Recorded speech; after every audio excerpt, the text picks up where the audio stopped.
celebració de la Diada de les Infermeres de Lleida, que ens reuneix avui aquí a la llotja. Moltes gràcies especialment a elles i a ells, les infermeres i els infermers,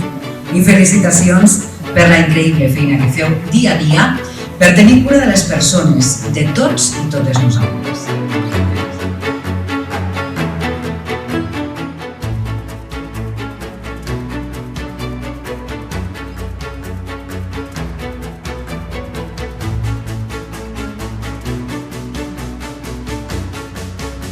Aquesta diada,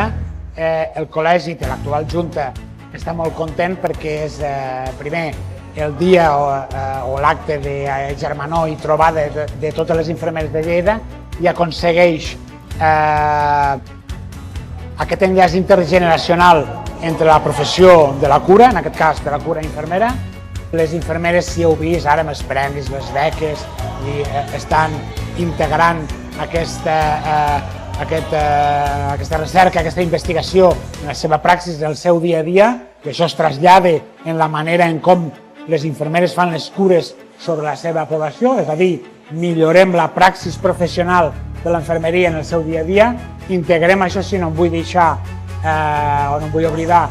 de que hem tingut una àmplia representació d'infermeres, de docents de la Facultat d'Infermeria i Fisioteràpia de la Universitat de Lleida, i aquest punt d'interrelació entre praxis professional en aquests centres que t'he esmentat amb la part acadèmica és aquest punt i aquest nexe que volem posar en valor, que ha de ser tot l'any i en el que estic segur que gràcies a aquests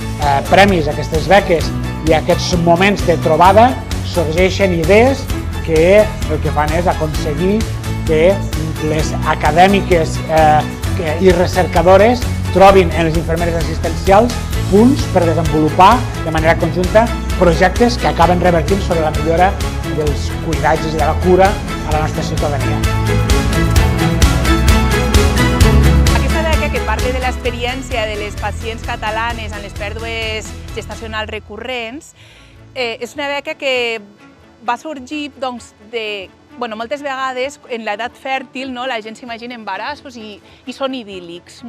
però hem de tenir en compte que hi ha un percentatge molt alt d'embarassos que se situarien entre un de cada 4 que no arribaran a terme. Llavors, dins d'aquest grup ens trobem amb les pèrdues gestacionals recurrents, que afecten entre un 1% i un 3% de les noies en edat fèrtil i que suposa entre 2 i 3 pèrdues abans de les 24 setmanes de gestació on el feto encara pesa menys de mig quilo i no és viable per la vida.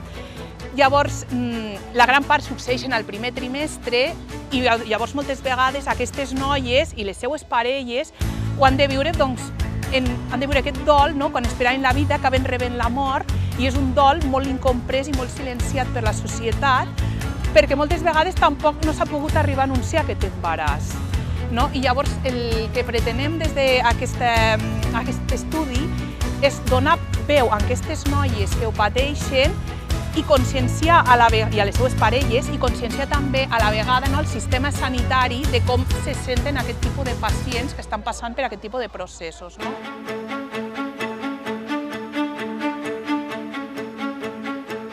Nosaltres aquesta beca la volem utilitzar per poder realitzar totes aquestes entrevistes a aquestes pacients que tenim localitzades, que pateixen pèrdues gestacionals de repetició o recurrents i les podem entrevistar de forma qualitativa, que ens expliquin la seva experiència i arran d'això publicar una mica què és el que senten, què és el que viuen, les experiències comunes i també que aquesta experiència nostra ens serveixi també per poder transmetre aquest coneixement als professionals sanitaris que al cap i a la fi són els que les acaben atenent. I si podem a la llarga fer algun tipus d'educació sanitària a tots aquests professionals seria ideal. always wanna be the one whose name you're calling out. I want to be the one to catch you if you're falling down. To be the one to tell you everything will be alright. I wanna be the one. El nostre projecte és un projecte que principalment s'encara als pacients adults, perquè són pacients majors de 18 anys, i és amb pacients que se'ls han ficat un tub de silicona o de poliuretà, que els diem catèters, tipus PIC o tipus midline, que són catèters que insertem al braç i que acaben a zones centrals. Aquests dispositius, aquests catèters, el que necessiten aquests tubs, necessiten un dispositiu extern que fixi el catèter a la pell, perquè es porta durant un temps relativament llarg, una setmana, 15 dies, inclús poden durar un any posats aquests dispositius. Per fixar el catèter a la pell, se fiquen uns dispositius que ara mateix estan utilitzant uns que són genèrics que porten una pega. El que volem fer és fer dos grups, un amb el dispositiu estàndard i un altre amb un dispositiu neonatal, que és més petitet i porta una capeta d'òxid de zinc que el que fa és disminuir o ser més amable amb la pell per disminuir les possibles complicacions associades amb el dispositiu sobre la pell dels pacients. Yeah, I'll protect you, I'll do anything to prove that. I wanna be the one who you will always turn to. Oh, I do all of this to hear you say I love you. Aquesta beca ens pot ajudar moltíssim perquè és una base, evidentment la beca no pagarà tot el projecte, però sí que és una base per començar el projecte. Per exemple, en què ens pot ajudar? Hi ha uns costos que estan relacionats amb el projecte, com poden ser pagar un traductor, pagar un sistema estadístic o pagar, no ho sé, les hores dels investigadors. Això és una base que ens ajudarà a aquestes petites despeses que es puguin sufraguar per l'equip.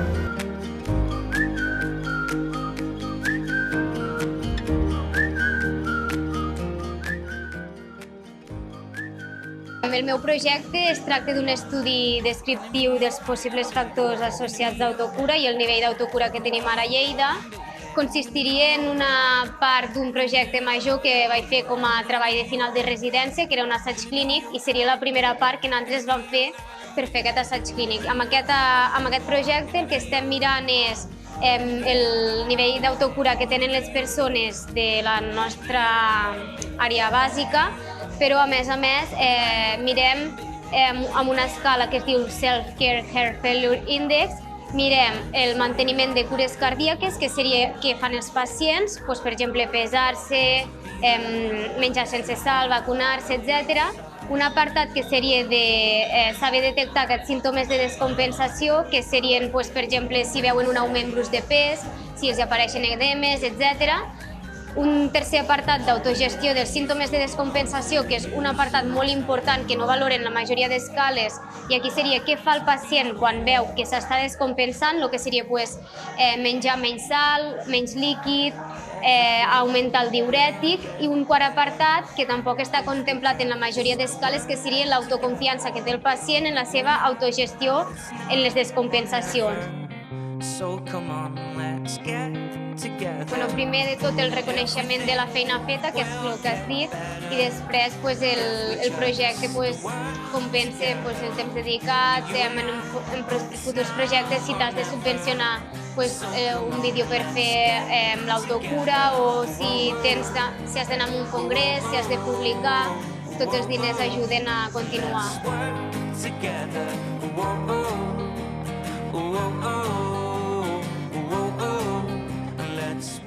Ho veig molt bé, no? Perquè és veritat que gent molt jove tenen una altra manera de fer, també és cert, tenen segurament uns altres valors,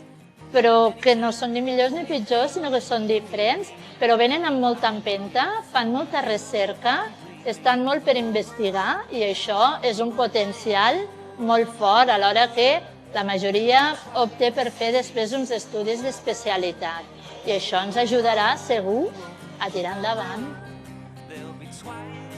La manca de professionals és alarmant, diríem, perquè estem molt per davall de la ràtio europea, i com hem dit abans, la ràtio és el número d'infermeres per cada 1.000 habitants, que a nivell d'Europa se situa amb un 8 i escaig, i a Lleida estem parlant de 5 infermeres i escaig per cada 1.000 habitants. Reclamem bàsicament reconeixement. Reconeixement a nivell professional, a nivell laboral, i sabem que és fàcil i que tothom ens està dient ho feu molt bé, però a l'hora de la veritat aquests elogis no es reconeixen, no es traslladen a la pràctica. Aleshores necessitem que s'amplien el número de dotacions infermeres perquè per altra banda el que és augmentar el número de professionals que surten ja es fa a través de les universitats. Des de l'any passat, de fet, ja es va augmentar el tema de les dotacions que sortien de cada promoció infermera. Això és una notícia positiva, però per altra banda ens falta que l'administració cregui i oferti més places. Let's work together.